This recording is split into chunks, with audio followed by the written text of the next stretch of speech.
25 years ago, 2 bombs went off in Warrington Town Centre, claiming the lives of 2 young boys, Colin Parry and Johnathan.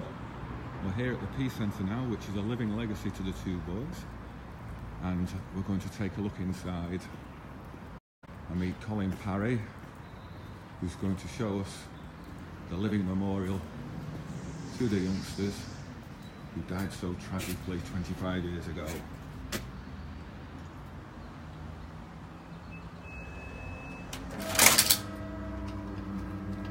Hello, Colin. Hello, Gary. Welcome to the Peace Centre. 25 years ago. 25 years ago.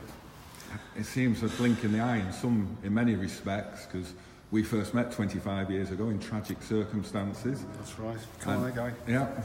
Yes, we did. And I mean, I know I've asked you this question many times over the years, but such a painful experience, losing a child. How does the pain get any easier? Yes, it does. It does. It doesn't stay as raw as it does in the early days and weeks and months. You manage it, and you find a new normal. You find a new way of leading your life as a family. And of course, this building and the foundation, I think, have been the key to our remaining comparatively sane. Comparatively sane, yes. So we're in the reception area. It's where most people enter the building. You've got these doves above your head here. Yes, these are doves of peace. They are gold, silver and bronze, and people can buy them and have their family name or their personal name on them to indicate they've contributed towards. In fact, your name is up there, Gary, as is mine or Tim's family, as you can possibly see. Yeah. Your name's here. And people can still buy these, can they? They can, yes. Yeah. I'm not sure whether we actually remind people that they can, but maybe we need to push that a bit more. And then, So can you just give a little bit of history on how the Peace Centre came about? I mean, it actually opened 7 years after the bombing, from memory. Yeah, it did. Exactly 7 years, 20th of March 2000. We did some early work with Irish kids from Belfast and Dublin and Warrington, and it was a real success. It's a single programme, once a year, and it went so well that Wendy thought we should try and perhaps scale up, do more, and think about having somewhere in Warrington to do it, because there wasn't anywhere.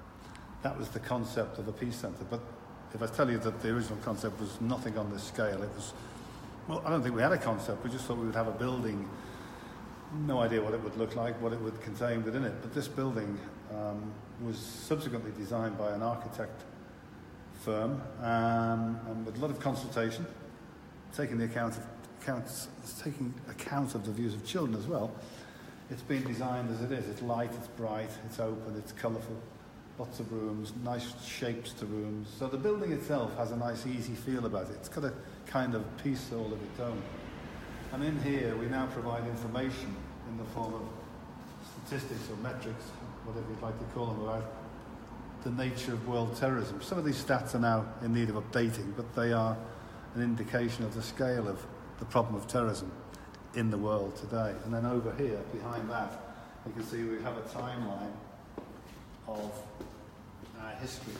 So the top left is where the troubles began in Northern Ireland in the late 60s, and then you travel through time, through to the Warrington bombing, photographs of family, and then the timeline is explained in between the photographs. And then you come down to the time Wendy and I first went across to Ireland. Here's a picture of us outside the Sinn Féin office in Belfast. Here's a photograph of Bronwyn Vickers, who sadly lost her life a year after the bombing. And this little baby, this gorgeous little 2-week-old baby, now works for us. Yeah, I've actually been to Ireland with her. Yes. And then we've got a picture of Mo Molan, bless her, turning the first sod on the land. Remember Mo well? Oh, don't we all? The Duchess of Kent, our chief patron, unveiling the plaque, which is sitting in the middle of the floor behind us. And that was 7 years ago. That was 7 years ago. 7 years after the bombing. 7 years after the bombing, yeah, March 20th, 2000, that's the plaque. Our partners in the building, of course, the NSPCC, they operate behind that wall. Our work doesn't really overlap very much, but this is their home as well as ours. Yeah. One of our viewers is asking here, Colin, how many people use this facility? It depends day by day. I mean, if we're using it for conferencing, as we often do these days, then most days there'll be possibly, if you discount our staff and the staff of the NSPCC, then you could easily have 50 to 100 visitors each day. Then if you factor in NSPCC staff and our staff, that might take you closer to 200 people a day-ish. Right. Yeah. And do you know off the top of your head how many people have been through peace programmes and other programmes you've run here over the years? No. It's many thousands. Many thousands. I don't know the answer to that one, though. So if you come through here, we go into the games, or rather the sports hall, which is enormous and surprises people. It's very echoey, and it's not used as much as you might think, and it's one of the challenges for the future, because apart from a Christmas party and a youth club, which is very good, by the way. It's a great, you come every year. And the youth club use it, Warrington Youth Club use it 4 evenings a week. That's about it, and it's a space that one day we'll have the money to adapt and turn it into something else, because we don't need this amount of space devoted to the occasional kick around. It's nice if we're a youth club, but we're not a youth club. So, there we are. But the transformation for the Christmas party is quite amazing. You wouldn't know you were in the same room. No, Wendy makes it look like a nightclub. And it's a great night, as you know. It really looks bright and light and very Christmassy. And with entertainment on as well. It's the best party in Warrington. And then we come through here and we're about to go down a passageway where you can see the garden, the peace garden on the right hand side, which is looked after very well by our maintenance people. And in the summer, kids can go out there and play on a zip line and burn off a bit of energy. We're about to walk into the dining room, and as you can see, there are visitors, so it's quite noisy. But this is where our catering is done. Hot and cold food, depending on the audience.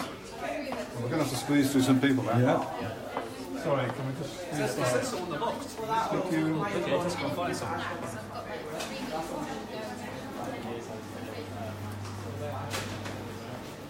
And down here, we're going into the residential area, where we have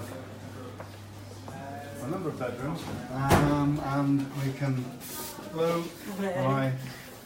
we can actually sleep about 40 people. Not in individual rooms, in dormitories, but we've got 40 beds.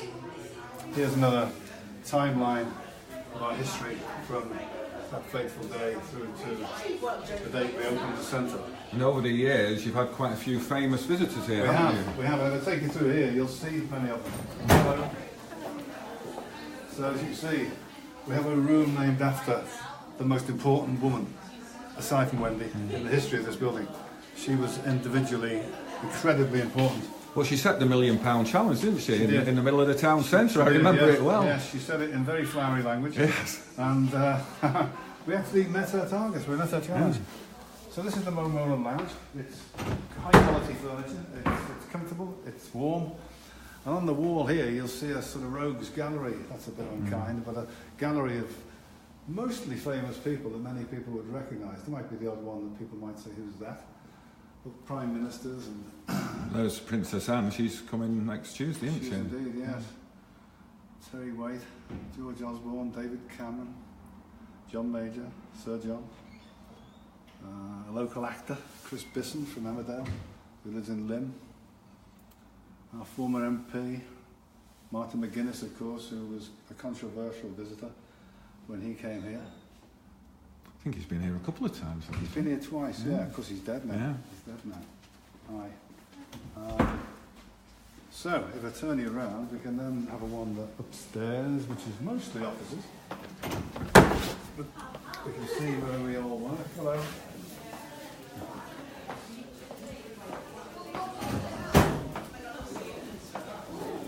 This is an organisation called Restless. They're kind of like voluntary service overseas. Famous painting of our glorious Mo, and that is a huge painting, and it's a fabulous painting, and you've met her, it captures her perfectly. That's exactly the kind of face you saw when you saw this woman. Absolutely. I'll never forget it. One of life's colourful characters, Colin. Absolutely. Yeah.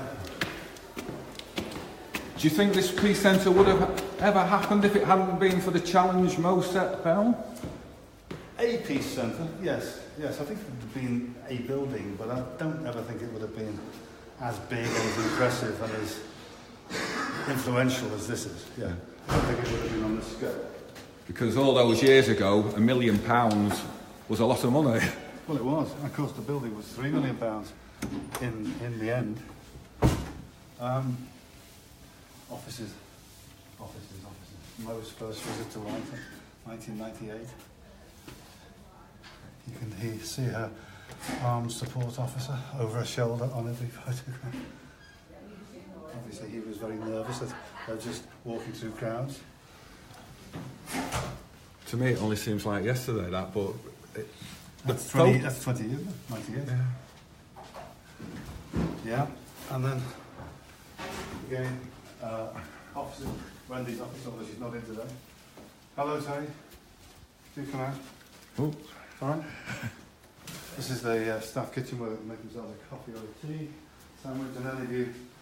I won't open this door because we've got a group in, but if you can film into there a bit, you can see the bridge which crosses the room that I wasn't able to take you in because there are people in down below.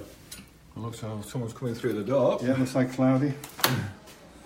Hello, oh, hello, gentlemen. Hello. I think you recognise these two ne'er-do-wells. Yeah. I struggled to get in. Yes. We are recording live on Facebook at the moment. Oh, we are. So what's your language, boys? Thanks, Cloudy. No, there's Mike. That's Mike, okay. Mike and John Garside. If John... Is he here? Oh, is he? Is Mike here as well? No, Mike's not here. Isn't he? No. He's got the nearest to come, isn't he? Yeah.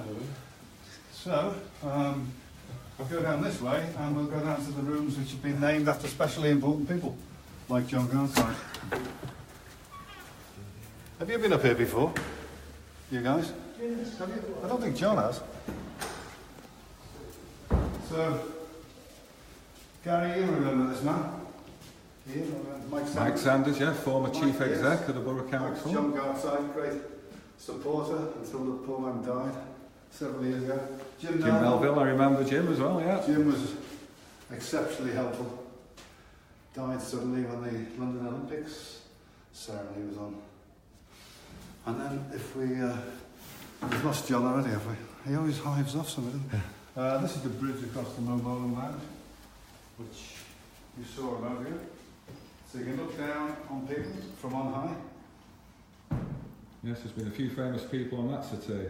That's true enough. I can remember interviewing John Major on that. Well, there you are. And then we go through here, and there's another room named after John Garside, would you believe, even though he's not dead. Yeah. In fact, he said to me, why are you naming a room after me? Do you know something I don't? And then we come into the main room. Here he is himself, Mr. Garside. Mr. Garside. Yeah. Hello. And this is the lovely Kate, Hi, Kate. who works for us as a fundraiser and relationship manager. And is this we're about to have our meeting about We are. a big fundraising We are event, indeed, which yes. we're going to plan? Yes. Are we going to tell the world about it, or should we keep it up our sleeves a bit longer? Keep it a secret. Keep it a secret. All right. Well, Colin, thank you for giving us that insight into the Peace Centre and the great work you do here. And anything for you, as you know. all right. Well, thank you very much, and I'll see you on Tuesday. Okay.